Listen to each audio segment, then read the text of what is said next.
Kerosene শিখা বলে মাটির প্রদীপে, ভাই বলে ডাকো যদি দেব গলা টিপে।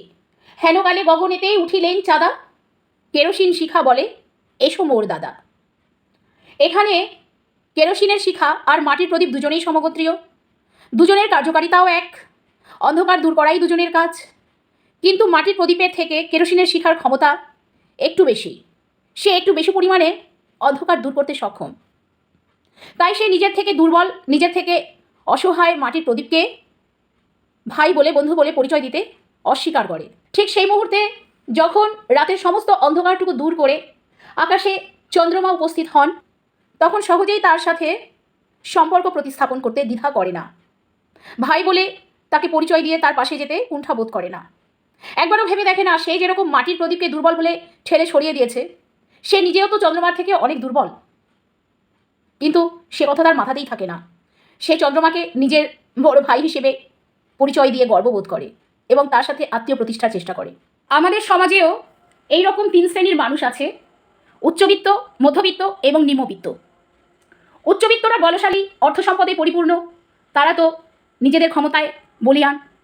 আর নিম্নবিত্ত যারা, তাদের হাতে কিছুই প্রায় নেই, একেবারেই নিঃস্ব প্রায়, ধুকধুক করে বাঁচছে তারা। আর যারা মধ্যবিত্ত, তারা কিছুটা অর্থবান, কিছুটা স্বার্থপর।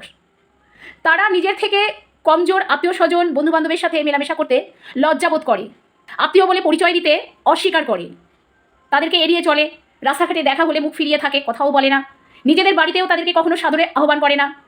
কোনো আচার অনুষ্ঠানে নিজের থেকে বড়, অর্থ সম্পদে পরিপূর্ণ অনাত্মীয় লোকদেরকে তারা আহ্বান করে নিজের বাড়িতে, কিন্তু দুর্বল আত্মীয়কে তারা এড়িয়ে চলে, কখনো তাদেরকে নিজের বাড়ি ডেকে পাঠায় না, কোনো আচার অনুষ্ঠানে তাদেরকে আহ্বান করে না।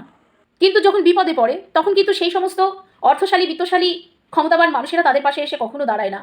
যেভাবে সে নিজে তার নিজের থেকে কমজোর মানুষদের পাশে গিয়ে কখনো দাঁড়াতো না, বিপদে পড়লে সেই নিজের থেকে কমজোর সাধারণ মানুষ, ভাই বন্ধুরাই তার পাশে এসে দাঁড়ায় এবং তার বিপদে আপদে তাকে রক্ষা করতে চেষ্টা করে, তাকে সঙ্গ দেয়। তখনও তার চৈতন্য হয় না, তখনও সে নিজের ভুল বুঝতে পারে না। কেউ কেউ বুঝতে পারে, শুধরে যায়, নিজের ব্যবহারকে মার্জিত করে, লজ্জিত হয়, কিন্তু বেশিরভাগই নিজেদের ভুল বুঝতে পারে না।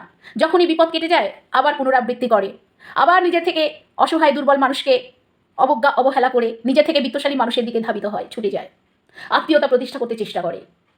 কিন্তু এরা জানে না কখনোই ওই সমস্ত মানুষেরা তার পাশে এসে দাঁড়াবে না, দাঁড়াবে সেই নিজের থেকে অসহায় দুর্বল ভাই বন্ধুরাই। তো এই সমস্ত মানসিকতা সম্পন্ন মানুষদের থেকে আমাদের বোধহয় সাবধানে থাকা উচিত, তাই না বন্ধুরা?